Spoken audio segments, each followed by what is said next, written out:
Hello students, आज हम लोग देखने जा रहे हैं कि किसी भी धनात्मक पूर्णांक के वर्ग को 3m या 3m+1 के रूप में कैसे दर्शाया जाता है।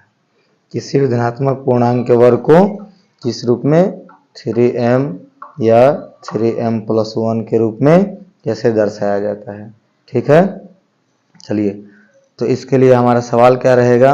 हमारा सवाल दिया रहेगा इस तरह से। देखिए, आप लोग देखिए, यहाँ पे सवाल रहेगा, यूक्लिड विभाजन प्रमेयिका का प्रयोग करके दर्शाइए कि धनात्मक पूर्णांक का वर्ग किसी पूर्णांक m के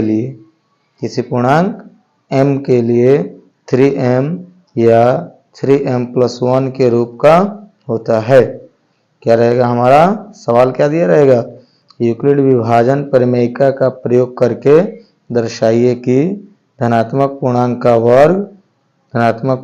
वर्ग किसी पूर्णांक m के लिए 3m या 3m+1 के रूप का होता है। चलिए तो इसके लिए हम लोग सबसे पहले मान लेते हैं कि a कोई धनात्मक पूर्णांक है। ठीक है, क्या माना कि a कोई धनात्मक पूर्णांक है, धनात्मक पूर्णांक है। ठीक है, तब अगर देखिए कोई भी दो संख्या a और b दिए रहने पर उनमें दो अन्य संख्याएं q और r इस प्रकार से विद्यमान होती है कि a बराबर bq प्लस r होता है, जहां r का मान 0 से बड़ा या बराबर और b से छोटा होता है। यही है हमारा यूक्लिड विभाजन प्रमेयिका। क्या, a बराबर bq प्लस r। ठीक है, और b को हम मान लेते हैं कितना, 3। क्यों 3 मानेंगे, क्योंकि हमें 3 से भाग दे करके ही चेक करना है कि वो 3m या 3m+1 के रूप में आ रहा है कि नहीं। ठीक है, चलिए देखिए, तो हम लोग b का मान मानते हैं कितना, 3, तथा b बराबर 3। ठीक है, जब b बराबर 3 मानेंगे तब देखिए यूक्लिड विभाजन प्रमेयिका से क्या होता है, तब यूक्लिड विभाजन प्रमेयिका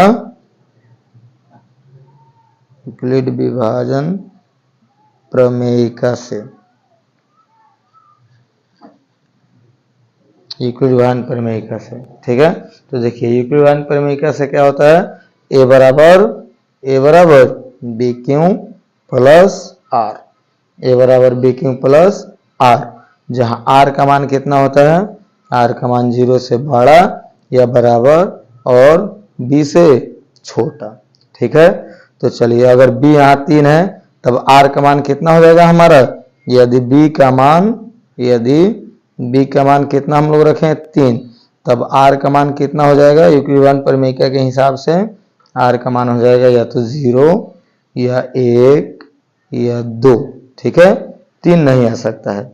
क्यों नहीं आ सकता है, क्योंकि r का मान b से हमेशा कम होता है।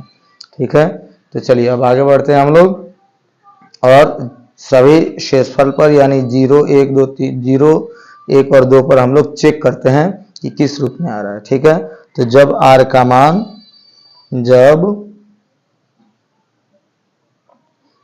का मान होगा हमारा 0, तब a बराबर कितना हो जाएगा, a बराबर आ जाएगा 3q प्लस 0। तो कितना हो जाएगा, a बराबर 3q प्लस 0। जब r का मान हम लोग 0 मानते हैं तब a का मान हो जाएगा 3q प्लस 0। लेकिन देखिए सवाल में कितना लिखा है, सिर्फ a नहीं लिखा है, लिखा है पूर्णांक का वर्ग, धनात्मक पूर्णांक का वर्ग। तो धनात्मक पूर्णांक a है तो इसका वर्ग करेंगे हम लोग। तो चलिए तो हम लोग क्या करेंगे, वर्ग करेंगे। a को माने है धनात्मक पूर्णांक तो a का वर्ग करेंगे। वर्ग मतलब स्क्वायर होता है। ठीक है, तो a का स्क्वायर कीजिए तो कितना हो जाएगा, इधर भी स्क्वायर होगा 3q का होल स्क्वायर, तो कितना हो जाएगा हमारा, a स्क्वायर बराबर हो जाता है हमारा, हो जाएगा 9q स्क्वायर। 3 का स्क्वायर 9 और q का स्क्वायर q स्क्वायर। ठीक है, अब देखिए अगर हम चाहें तो इसे लिख सकते हैं किस रूप में, 3 × 3q स्क्वायर या 3m। अब m क्या हो गया, जहां m का मान हमारा हो जाएगा m का मान हमारा कितना हो जाएगा, m का मान देखिए ये वाला हो जाएगा हमारा m का मान कितना 3q²। चूंकि यहाँ पे लिखा है ना किसी पूर्णांक m के लिए, यानी q चूंकि पूर्णांक है और 3 भी पूर्णांक है, तो ये सब मिलकर के एक पूर्णांक बन गया और उस पूर्णांक को हम लोग m मान लिए। ठीक है, तो यानी कि ये हमारा हो गया 3m के रूप में। अब देखिए अगर r का मान हम लोग कितना ले रहे हैं, 1, r का मान 1 लेते हैं तब क्या होता है, जब r बराबर 1 हो गया तब a का मान कितना होगा, a बराबर हो जाएगा वही ना 3q+1, 3q+1, r की जगह पर 1 हो गया। ठीक है, तो अब आगे देखिए हम लोग फिर इसका वर्क करेंगे। वर्क करने पर a² बराबर 3q+1 का होल स्क्वायर, a स्क्वायर बराबर 3q+1 का होल स्क्वायर। तो चलिए इसका हम लोग a+b का होल स्क्वायर के रूप में तोड़ देते हैं। तो 3q का होल स्क्वायर करेंगे तो हो जाएगा हमारा 9q² प्लस 2a भी होता है ना, तो 2 × 3q × 1 प्लस 1 का स्क्वायर, तो कितना आ गया हमारा 9q² प्लस 6q प्लस ये वाला 1। ठीक है, अब यहाँ से हम लोग 3 कॉमन लेंगे क्योंकि 3 भाग दे करके जांच करना है, कितना से 3 से, क्योंकि हम लोग को 3 से भाग दे करके जांच करना है। तो चलिए 3 कॉमन लीजिए यहाँ से, तो अगर 3 कॉमन लेते हैं तो ये हो जाएगा 3q² बच जाएगा और ये हो जाएगा 2q। लेकिन आप लोग देखिए इसमें से तो 3 कॉमन नहीं हो पाएगा, तो ये हमारा रिमाइंडर के रूप में बच जाएगा। ठीक है, यानी अब हम लोग इसे लिख सकते हैं 3m+1, जहां m का मान कितना हो गया हमारा, जहां m का मान हो गया यहाँ पे 3q² प्लस 2q।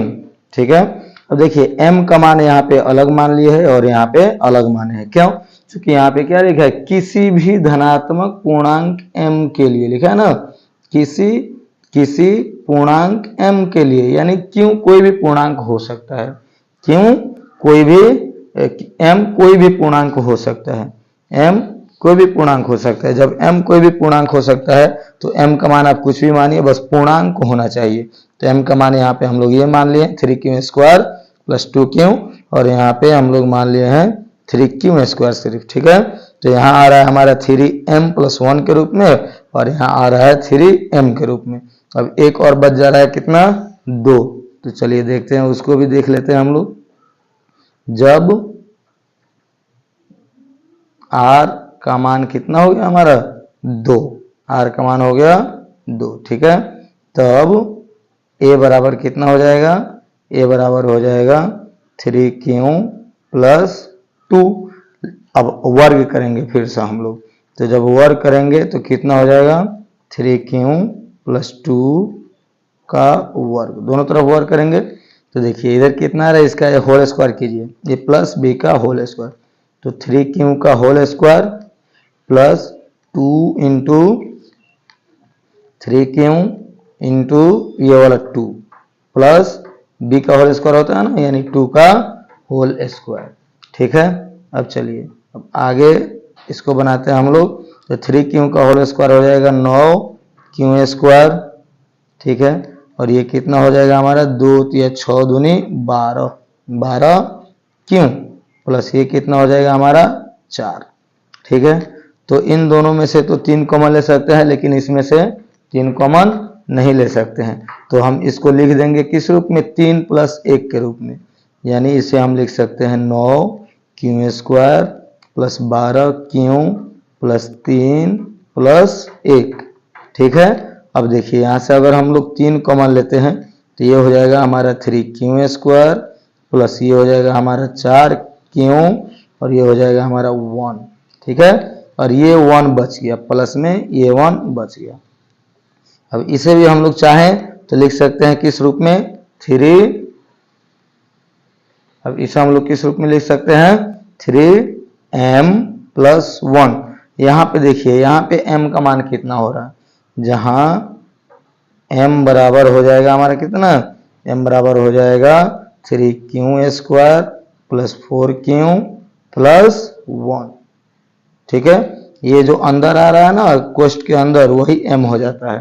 ठीक है, जैसे देखिए, जैसे यहाँ पे हमारा कोष्ठ के अंदर कितना है 3q स्क्वायर प्लस 2q, तो ये m हो गया। यहाँ पे कितना है कोष्ठ के अंदर, देखिए कहाँ यहाँ पे, यानी 3 के अतिरिक्त जो आता है उसके गुणनफल के रूप में, तो हो जाता है हमारा क्या चीज, m हो जाता है। ठीक है, तो यानी कि इससे हम लोग ये देख रहे हैं कि कोई भी धनात्मक पूर्णांक का वर्ग, जैसे उस धनात्मक पूर्णांक को हम लोग a माने हैं, उस धनात्मक पूर्णांक को क्या मान लिया है हम लोग, उस धनात्मक पूर्णांक को a मान लिए। तो किसी भी धनात्मक पूर्णांक का वर्ग, हर जगह देखिए a का वर्ग कर रहे हैं हम लोग, यहाँ भी कर रहे हैं, फिर से यहाँ भी कर रहे हैं, यहाँ भी कर रहे हैं। ठीक है, तो वर्ग, उसका वर्ग किस रूप में आ रहा है, 3m के रूप में आ रहा है, या 3m प्लस 1 के रूप में आ रहा है, यहाँ भी देखिए 3m प्लस 1 के रूप में आ रहा है। ठीक है, देखिए इसका मतलब ये होता है, ये जो सवाल दिया है ना, ये सवाल कि कोई भी धनात्मक पूर्णांक का वर्ग 3m या 3m प्लस 1 के रूप में होता है। इसका मतलब ये हुआ कि आप कोई भी धनात्मक पूर्णांक ले लीजिए, कोई भी धनात्मक पूर्णांक, आप उसका वर्ग कीजिए और उसके वर्ग में 3 से भाग दीजिए, या तो शेषफल 0 आएगा 3m, यानी या तो शेषफल 0 आएगा या शेषफल 1 आएगा। इसके अलावा कोई दूसरा यानी 2 शेषफल कभी भी नहीं आ सकता है जब 3 से भाग देंगे किसी भी धनात्मक पूर्णांक के वर्ग में, धनात्मक पूर्णांक में नहीं, धनात्मक पूर्णांक के वर्ग में। जैसे आप कोई भी संख्या ले लीजिए, मान लीजिए हम ले रहे हैं कितना, 4। ठीक है, हम ले रहे हैं 4, तो 4 का वर्ग कीजिए तो आ जाएगा हमारा कितना, 16। ठीक है, और 16 में जब हम लोग भाग देंगे 3 से, तो देखिए तो कितना रहे, 16 में 3 से भाग देंगे तो 3 पच्चे 15 और 1 हमारा रिमाइंडर बच गया, यानी 1 शेषफल बचेगा। अगर हम मान लीजिए ले रहे हैं कितना, 5, तब कितना हो जाएगा, 5 पच्चे 25, इसका हो जाएगा वर्ग, और इसमें जब हम लोग 3 से भाग देंगे तब भी रिमाइंडर 1 ही बचेगा, क्योंकि 3 8 24, 1 रिमाइंडर हो गया। अगर हम लोग ले रहे हैं 6, तो 6 का स्क्वायर करेंगे तब हो जाएगा हमारा 36। 36 में अगर 3 से भाग देंगे तो रिमाइंडर के रूप में कितना बचेगा, 0 बचेगा। अगर 7 ले रहे हैं तो 7 का वर्ग करेंगे हम लोग तो कितना हो जाएगा, 49। 49 में अगर 3 से भाग दे रहे हैं तो कितना हो गया, 16 या 48, यहाँ भी रिमाइंडर के रूप में 1 बच रहा है। तो देखिए आप कोई भी संख्या ले लीजिए और उसका वर्ग कीजिए और उसके वर्ग में 3 से भाग दीजिए, 3 से भाग दीजिए, तो या तो रिमाइंडर 0 आएगा या रिमाइंडर 1 आएगा, यानी या तो शेषफल 0 आएगा या शेषफल 1 आएगा, 2 नहीं आ सकता है। क्योंकि हम लोग यूक्लिड विभाजन प्रमेय के हिसाब से पढ़े हैं कि किसी भी संख्या में अगर हम लोग 3 से भाग देंगे तो या तो शेषफल 0 या 1 या 2 आ सकता है, लेकिन यहाँ पर संख्या में नहीं बल्कि उसके वर्ग में भाग देना है, उस संख्या के यानी किसी भी धनात्मक पूर्णांक के वर्ग में भाग देना है। तो जब हम लोग वर्ग में भाग देते हैं तो 2 शेषफल के रूप में नहीं बचता है, सिर्फ या तो 0 बचेगा या 1 बचेगा, 2 नहीं बच सकता है। बस इसी चीज को प्रूफ करने के लिए इस सवाल में दिया गया है ना। और इस चूंकि यूक्लिड विभाजन प्रमेयिका का उपयोग करके साबित करना है, तो इसलिए यहाँ पे सवाल लिखा है यूक्लिड विभाजन प्रमेयिका का प्रयोग करके दर्शाइए कि धनात्मक पूर्णांक का वर्ग किसी भी पूर्णांक m के लिए, जैसे देखिए किसी पूर्णांक m का मतलब यहाँ पे पूर्णांक m के जगह पर 5 आ गया, अगर यहाँ पे भाग देंगे 25 में तो m के जगह पर कितना आ जाएगा, 3 8 24 8 आ जाएगा।